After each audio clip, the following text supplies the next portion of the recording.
28장 1절서부터 10절의 말씀을 통해서 말씀대로 부활하신 예수님이라고 하는 제목으로 같이 은혜를 나누겠습니다. 오늘 본문에 보면 안식 후 첫날 새벽에 십자가에 돌아가신 예수님의 시신에 향품을 바르려고 무덤을 향하는 여인들이 있었습니다. 이 여인들이 왜 무덤을 향하여 갔을까요? 왜 예수님이 묻혀 계신 그 무덤을 생각하면서 그 무덤을 향하여 갔을까요? 성경의 말씀을 가만히 살펴보면 이 여인들이 무덤을 향하는 이유가 하나 있습니다. 그것은 예수님께서 돌아가신 그날은 유월절이었고 또 그 다음 날은 안식일이었습니다. 그래서 우리 예수님의 장례를 제대로 치러드리지 못했다라고 하는 것입니다. 그래서 그 예수님을 한 번 더 보고 싶고 또 장례를 제대로 치러드리지 못한 그 안타까움을 가지고 향품을 바르려고 그 무덤을 향하여서 갔던 겁니다. 그때 지진이 나며 주의 천사가 하늘로부터 내려와서 돌을 굴려내고 그 위에 앉았다라고 본문은 말씀합니다. 이 일을 통해서 또 알 수 있는 것 중에 하나가 뭐냐? 부활하신 우리 예수님이 그 무덤 속에서 부활하셔서 무덤의 돌문을 열고 나오신 것이 아니라는 것을 알 수가 있습니다. 왜냐, 오늘 본문을 보니까 이 돌문을 누가 열어놓냐면 천사가 와서 돌문을 연다라고 하는 거죠. 돌문을 열어놓은 이유는 뭐냐면 이 여인들이 예수님이 묻혔다라고 생각하는 그 무덤을 봤을 때 빈 무덤임을 알게 하기 위함입니다. 그러나 우리 예수님은 부활하신 이후에 이 무덤의 입구를 막고 있는 커다란 돌은 우리 예수님께서 무덤 밖으로 나오시는데 결코 장애가 될 수 없었음을 우리는 알 수가 있습니다. 천사가 그 무덤에 온 여인들에게 어떻게 말하느냐? 본문 5절서부터 7절에 이렇게 말씀합니다. 너희는 무서워하지 말라. 십자가에 못 박히신 예수를 너희가 찾는 줄을 내가 아노라. 그가 여기 계시지 않고 그가 말씀하신 대로 살아나셨느니라. 와서 그가 누우셨던 곳을 보라. 또 빨리 가서 그의 제자들에게 이르되 그가 죽은 자 가운데서 살아나셨고 너희보다 먼저 갈릴리로 가시나니 거기서 너희가 배우리라 하라. 보라, 내가 너희에게 일렀느니라 라고 천사가 말합니다. 여인들은 제자들에게 이 소식을 알려주기 위해서 성경에 보니까 무서움과 큰 기쁨으로 달려갔다라고 합니다. 달려갈 때 누구를 만나느냐? 부활하신 예수님을 만나게 되어지고요. 그 예수님께 경배를 하고 또 우리 예수님께서 그 여인들에게 이렇게 말씀하십니다. 무서워하지 말라. 가서 내 형제들에게 갈릴리로 가라 하라. 거기서 나를 보리라 라고 하는 말씀을 듣고 제자들이 있는 그곳을 향하여서 간다라고 하는 것이 본문의 내용입니다. 이러한 내용을 통해서 우리가 알 수 있는 것 중에 하나, 가장 중요한 것인데요. 그게 뭐냐? 우리 예수님이 하나님 되신다라고 하는 사실입니다. 우리 예수님이 하나님 되시는 그 사실을 보여주는 표징, 증표가 무엇입니까? 그게 바로 부활입니다. 그래서 로마서 1장 3절 4절은 이렇게 말씀합니다. 그의 아들에 관하여 말하면 육신으로는 다윗의 혈통으로 나셨고 성결의 여름은 죽은 자들 가운데서 부활하사 능력으로 하나님의 아들로 선포되셨으니 곧 우리 주 예수 그리스도시니라 라고 말씀합니다. 로마서 1장에서 분명하게 말씀하는 것이 무엇냐? 우리 예수님이 하나님의 되심, 하나님의 아들 되심이 선포하는 그 사건이 뭐냐? 그게 바로 부활이다 라고 말씀합니다. 우리 예수님께서 죽음을 이기시고 부활하심으로 말미암아 하나님 되심을 선포하는 것입니다. 하나님의 아들 되심을 선포해 주는 것입니다. 그래서 기독교 신앙에 있어서 가장 중요한 교리가 뭘까? 물론 여러 가지 교리들이 다 중요합니다. 그러나 그 중에 가장 중요한 교리를 선택하라라고 한다면 그건 바로 부활입니다. 부활은 우리 예수님의 하나님 되심을 보이는 것도 있지만 부활은 하나님이 죄인을 구원하시기로 작정하신 그 구원의 완성을 보여주는 것입니다. 그래서 부활은 기독교 신앙에 있어서 가장 중요한 교리입니다. 죄인의 죄값에 대한 대속이 십자가의 죽음이라고 한다면 예수님의 부활은 죄가 인간에게 더는 왕노릇하지 못하게 하고 하나님이 주신 영원한 생명, 하나님이 주시는 그 영원한 생명이 왕노릇하게 하는 것입니다. 그래서 로마서 5장 17절에 이렇게 말씀합니다. 한 사람의 범죄로 말미암아 사망이 그 한 사람을 통하여 왕노릇하였은즉 더욱 은혜와 의의 선물을 넘치게 받은 자들은 한 분 예수 그리스도를 통하여 생명 안에서 왕노릇하리로다. 부활은 죄가 더 이상 우리를 주관하고 내 속에서 왕노릇하지 못하고 하나님이 주시는 그 영원한 생명이 내 안에 역사하여 왕노릇하심을 보여주는 것입니다. 그래서 부활은 가장 중요한 교리이고 예수님의 하나님 되심을 보여주시는 실상이라고 하는 것입니다. 예수님이 하나님이 되신 증거가 부활인데 그거보다 좀 더 큰 증거가 있습니다. 우리가 예수님을 하나님으로 알고 하나님으로 믿고 또 섬기며 예배하며 찬양하는 이유가 무엇입니까? 그건 우리가 부활이라고 하는 부분을 보여주는데 오늘 본문 속에 보면 천사가 우리에게 귀중한 사실을 하나 말씀해 줍니다. 6절의 말씀에 보면 그가 여기 계시지 않고 그가 말씀하시는 대로 살아나셨느니라. 와서 그가 누우셨던 곳을 보라라고 말씀합니다. 천사가 말씀하는 것을 가만히 보십시오. 그가 말씀하신 대로 살아나셨다라고 말씀하고 있습니다.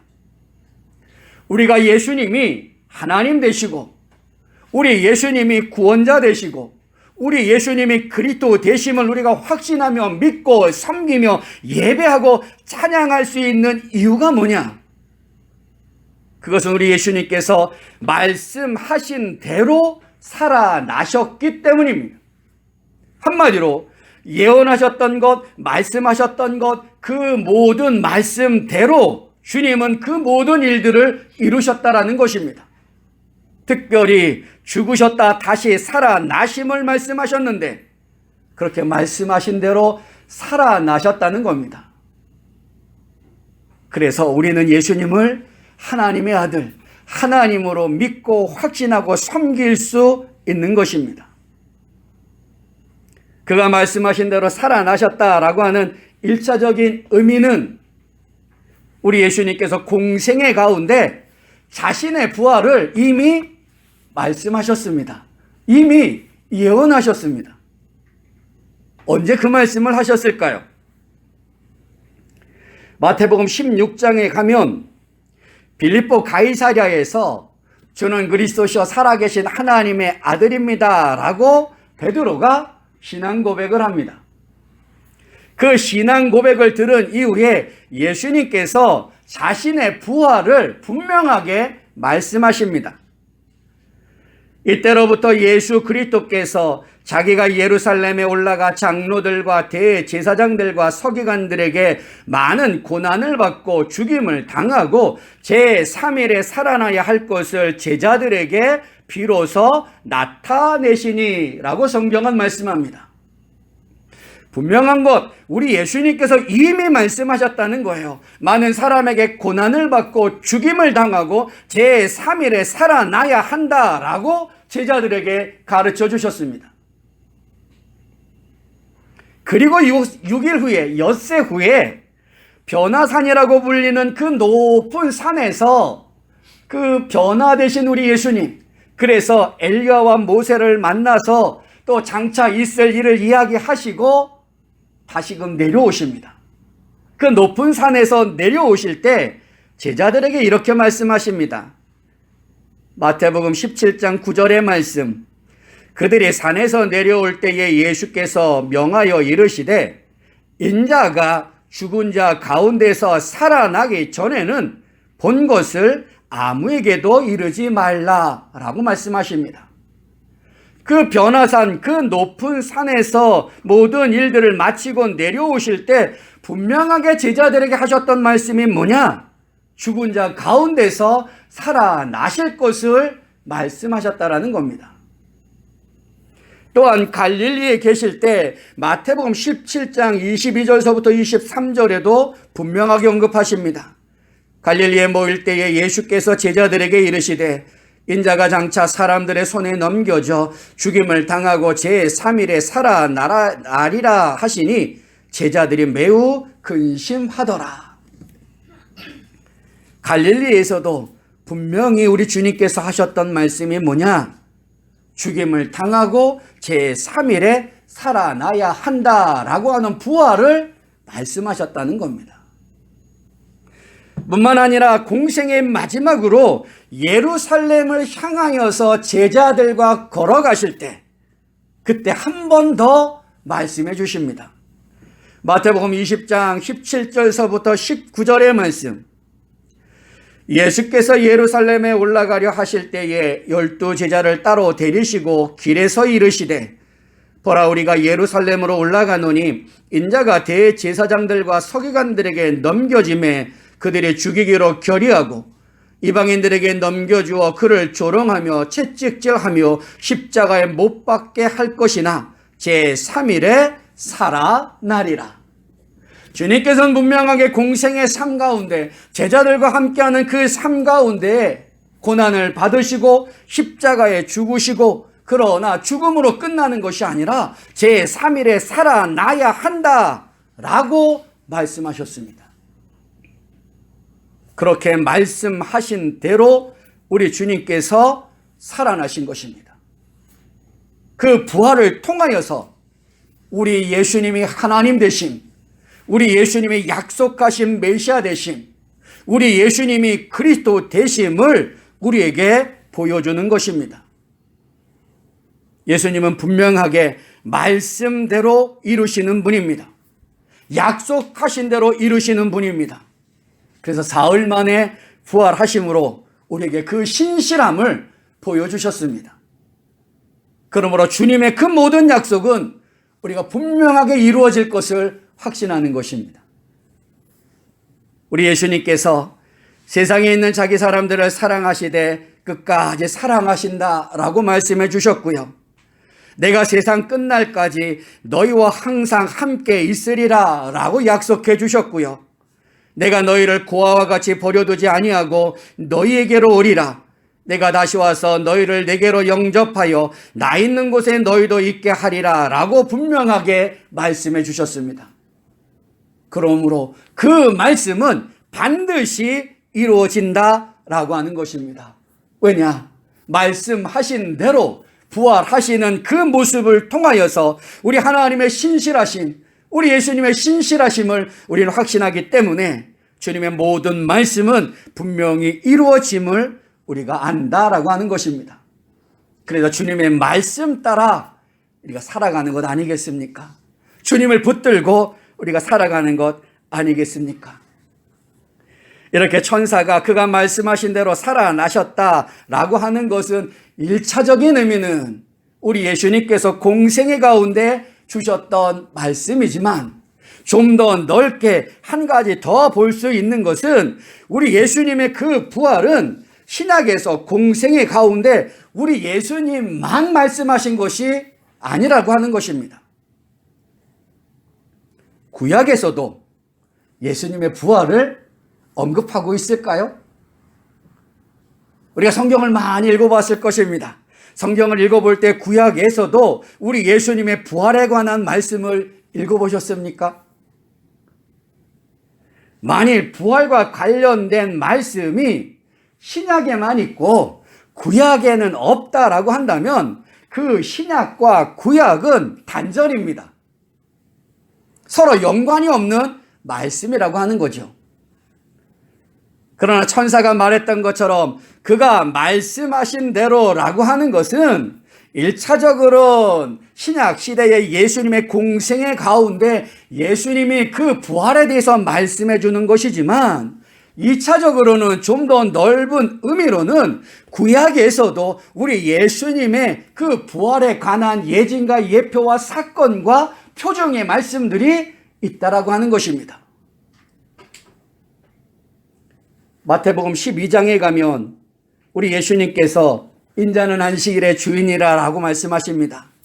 그래서 안식일에 손마른 사람을 고쳐주십니다. 그리고 눈멀고 또 말 못하는 귀신 들린 사람에게서 귀신을 쫓아내 주십니다. 이러한 모습에 무리들이 예수님을 뭐라고 말을 하느냐? 다윗의 자손이 아니냐라면서 놀랍니다. 그 놀람에 서기관과 바리새인들이 예수님께 다윗의 자손의 표적을 요구합니다. 메시아됨의 표적을 요구합니다. 서기관과 바리새인들의 표적의 요구에 예수님의 말씀이 뭐냐? 마태복음 12장 39절 40절의 말씀에 보면 예수께서 대답하여 이르시되 악하고 음란한 사대가 표적을 구하나 선지자 요나의 표적밖에는 보일 표적이 없나니라. 요나가 밤낮 사흘 동안 큰 물고기 뱃속에 있었던 것 같이 인자도 밤낮 사흘 동안 땅속에 있으리라. 우리가 요나의 사건을 잘 압니다. 요나 선지자의 이야기를 잘 압니다. 하나님은 요나 선지자를 통하여서 니느웨라고 하는 곳에 복음을 전하며 그들이 구원받을 수 있도록 회개받을 수 있도록 말씀을 선포하라 라고 요구하셨지만 요나는 이방인 니느웨 사람들의 회개를 못마땅하게 여겼습니다. 그래서 니느웨로 가지 않고 배를 타고 다시스로 가다가 큰 풍랑을 만나게 되어지고 그 풍랑의 원인이 자기 때문임을 알고 물속에 던지라 라고 요구합니다. 그 물속에 던짐을 받았을 때에 큰 물고기가 그를 삼켜버리고 그래서 물고기 뱃속에서 3일 동안 있었습니다. 그런데 성경의 원문에 보면 그 물속의 뱃속을 뭐라고 표현하느냐? 음부라고 말씀합니다. 그리고 사흘 이후에 그 물고기가 요나를 토해내죠. 그래서 요나는 거기서 니느웨를 향하여서 발걸음을 옮기고 가서 하나님의 말씀을 선포하는 것이 요나 선지서의 그 말씀의 내용입니다.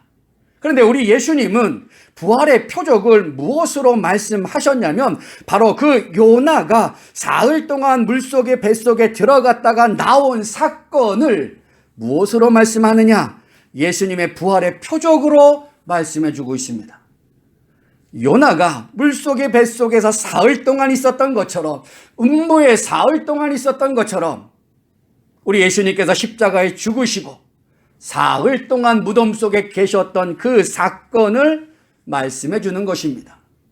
사흘 이후에 그 요나가 물속의 뱃속에서 토해짐을 당한 것처럼 우리 예수님은 사흘 만에 부활하심으로 하나님의 하나님 되심, 예수님의 그리스도 되심을 보여준다라고 하는 것입니다.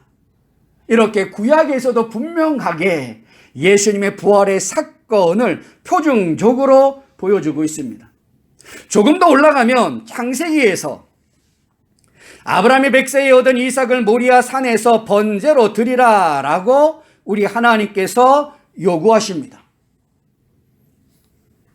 그 요구에 아브라함은 100세에 얻은 이삭을 데리고 하나님이 말씀하신 그 산을 향하여 갑니다.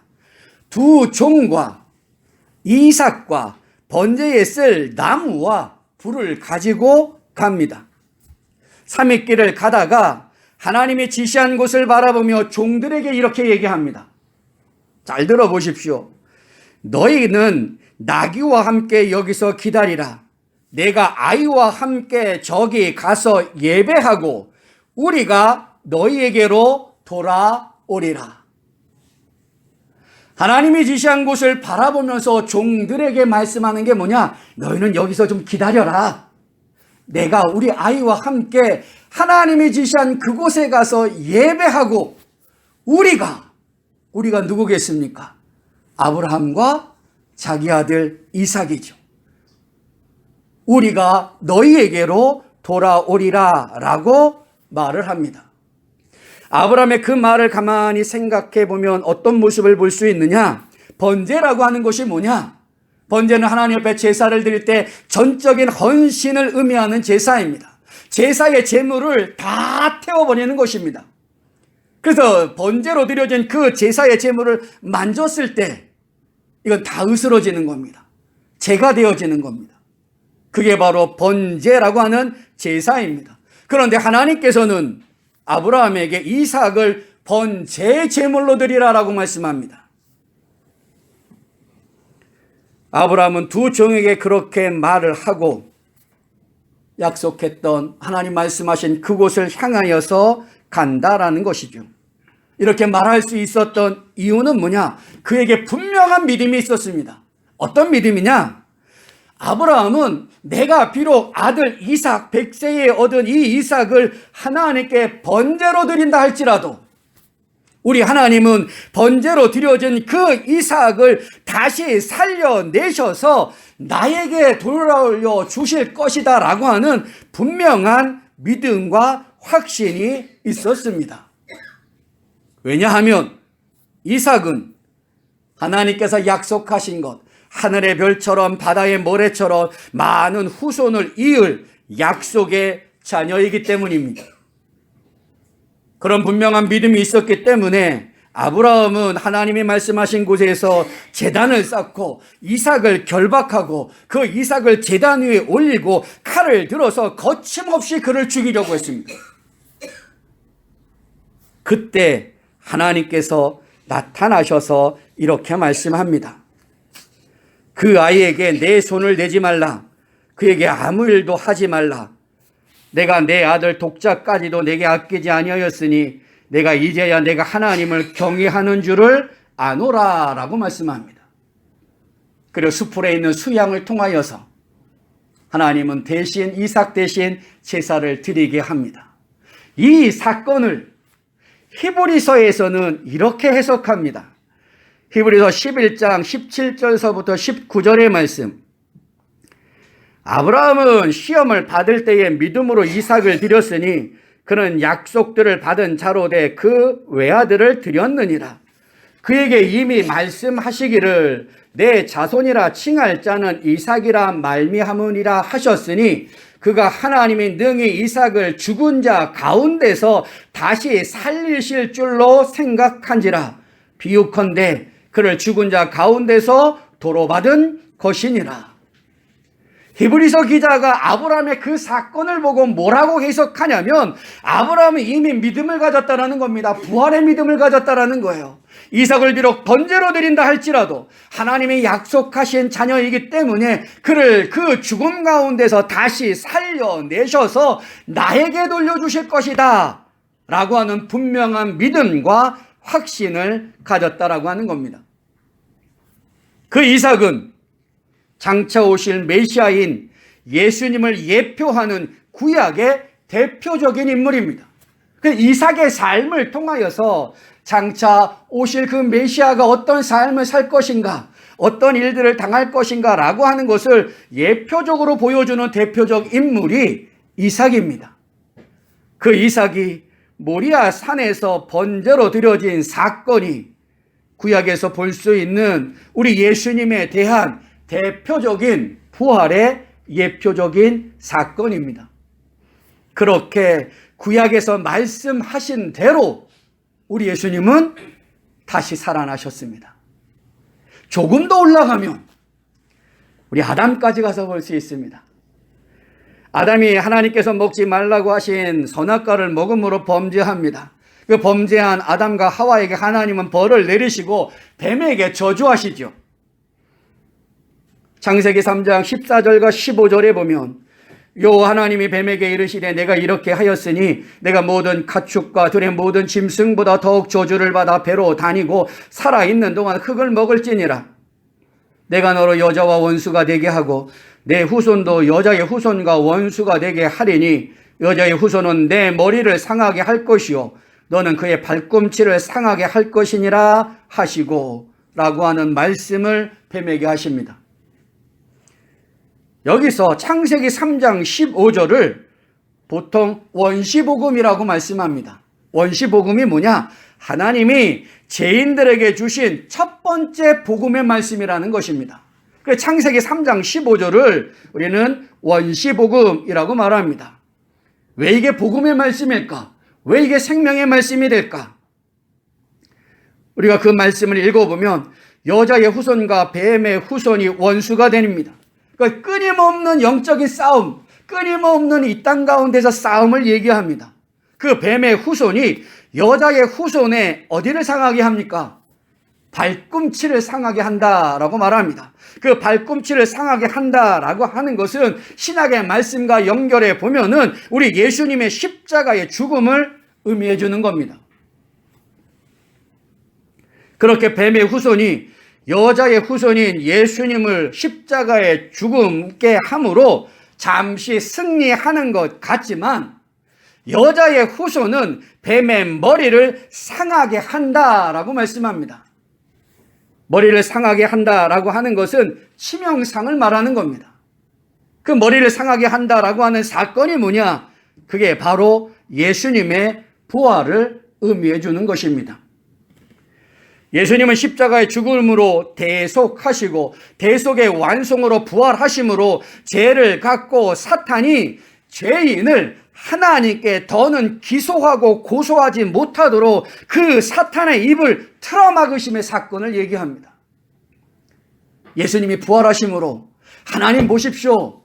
이 사람이 이런 죄를 저지르지 않았습니까? 그러니 하나님께서 말씀하신 대로 하나님의 공의대로 얘는 심판받아야 합니다. 얘는 저주받아야 합니다. 라고 하는 그 기소와 그 고소를 우리 예수님께서 부활하심으로 하지 못하게 하신다는 겁니다. 왜냐? 예수님이 대신 그 죄인의 죄값을 위해서 십자가에 죽으셨기 때문입니다. 그래서 머리를 상하게 한다라고 하는 것은 예수님의 부활을 의미해 주는 것입니다. 그렇게 창세기 3장 15절에서도 우리는 예수님의 그 부활하심을 엿볼 수 있는 것입니다. 그렇게 구약에서 말씀하신 대로 우리 예수님은 다시 살아나신 것입니다. 조금 더 볼 수 있는 것이 뭐냐? 예수님의 부활과 관련된 구약의 말씀 중에 절기를 통해서도 볼 수 있는 게 있습니다. 유대인들이 지켜야 할 절기들이 있습니다. 우리 그 중에 유명한 유월절, 무교절, 장막절 여러 가지 있는데 초실절이라고 하는 절기가 있습니다. 잘 들어보지 못하셨을 절기의 이름인데 초실절이라고 하는 절기가 있습니다. 이거 레위기 23장 4절서부터 14절에 보면 초실절이 언제 있느냐? 그것은 유월절과 무교절 사이에 초실절이 있음을 성경은 레위기서는 우리에게 시사해 줍니다. 왜 초실절을 지키게 했을까? 그것은 이스라엘 백성들이 가나안 땅에 들어간 이후에 그들은 본래 목축하는 자들이었습니다. 유목하는 자들이었습니다. 그런데 가나안 땅에 들어가면은 이제 농경사회로 전환되어지는 모습을 가져야 합니다. 그 일의 모습을 무엇을 통하여서 보여주시냐면 초실절이라고 하는 이 절기를 통해서 보여주는 것입니다. 초실절이라고 하는 것은 한 해의 첫 번째 수확, 그 첫 번째 수확의 첫 이삭을 흔들어서 하나님께 드리는 절기입니다. 그래서 레위기서 23장 10절서부터 12절에 보면 이렇게 말씀합니다. 이스라엘 자손에게 말하여 이르라. 너희는 내가 너희에게 주는 땅에 들어가서 너희의 곡물을 거둘 때에 너희의 곡물의 첫 이삭 한 단을 제사장에게로 가져갈 것이요 제사장은 너희를 위하여 그 단을 여호와 앞에 기쁘게 받으심이 되도록 흔들어 안식일 이튿날에 흔들 것이며 너희가 그 단을 흔든 날에 1년 되고 흠없는 수양을 여호와께 번제로 드리라 라고 말씀하고 있습니다. 근데 성경에 보면 6월절 다음 날이 언제냐? 안식일입니다. 그러니까 안식일을 쉬고 그 다음 날인 안식 후 첫날이 바로 초실절. 한 해의 첫 번째 수확의 첫 번째 이삭을 흔들어서 하나님께 드리는 날입니다. 그런데 예수님께서 언제 죽으셨습니까? 6월절에 죽으셨어요. 그리고 그 다음 날은 무슨 날입니까? 안식일입니다. 그리고 그 다음 날 안식 후 첫날 우리 예수님은 부활하셨습니다. 그 부활하신 그 모습을 어떤 모습으로 보여주느냐? 바로 이스라엘 백성들이 유목 생활에서 농경 생활로 바뀌는 것처럼 우리 예수님께서 6월절에 십자가에 죽으시고 초실절의 열매로 드러나심으로 사흘 만에 부활하심으로 초실절의 열매가 되어주시는 것입니다. 그렇게 초실절의 열매가 되어주심으로 하나님은 예수님 안에 있는 타락한 피조물들이 이제 새로운 피조물로서 역사가 시작되어짐을 보여주는 것입니다. 그래서 고린도후서 5장 17절에 그런즉 누구든지 그리스도 안에 있으면 새로운 피조물이라 이전 것은 지나갔으니 보라 새 것이 되었도다 라고 말씀해 주고 있습니다. 초실절은 우리 예수님의 부활의 예표적인 절기로 보여줍니다. 첫 열매로 드려진다는 것. 고린도전서 15장 20절에 우리 예수님의 부활을 뭐라고 얘기하느냐? 첫 열매라고 얘기합니다. 그러나 이제 그리스도께서 죽은 자 가운데서 다시 살아나사 잠자는 자들의 첫 열매가 되셨도다. 첫 열매라고 하는 것은 그 이후에 모든 열매를 대표하는 것이고 첫 열매라고 하는 것은 그 이후에 많은 열매가 맺어짐을 의미하는 것입니다. 그러므로 예수님의 그 부활을 통하여서도 우리가 알 수 있는 것이 뭐냐? 장차 성도의 부활이 있음을 알게 되어지는 겁니다. 고린도전서 15장 20절서부터 23절이 그 말씀을 해줍니다. 그러나 이제 그리스도께서 죽은 자 가운데서 다시 살아나사 잠자는 자들의 첫 열매가 되셨도다. 사막이 한 사람으로 말미암았으니 죽은 자의 부활도 한 사람으로 말미암는도다. 아담 안에서 모든 사람이 죽은 것 같이 그리스도 안에서 모든 사람이 삶을 얻으리라. 그러나 각각 자기 차례대로 되리니 먼저는 첫 열매인 그리스도요 그 다음에는 그가 강림하실 때에 그리스도에게 속한 자요라고 말씀합니다. 우리 예수님께서 말씀하신 대로 부활하시고 초실절의 첫 번째 열매가 되어주시고 부활의 첫 열매가 되어주심을 통하여서 우리가 알 수 있는 것은 우리 예수님의 하나님 되심, 우리 예수님의 그리스도 되심, 그분의 신실하심을 우리는 알 수 있다는 것입니다. 뿐만 아니라 예수님의 그 부활을 통하여서 장차 예수 안에 있는 모든 성도들도 부활이 있음을 확신할 수 있는 것입니다. 말씀을 정리하고 마칩니다. 오늘은 부활절입니다. 예수님의 부활은 죄인을 향하여 하나님께서 작정하신 구원의 완성을 보여줄 뿐만 아니라 우리 예수님이 하나님 되신, 우리 예수님이 그리스도 되심을 선포해 주는 것입니다. 그러나 예수님이 하나님이 되심에 대한 보여주는 것 더 확실한 증표는 뭐냐?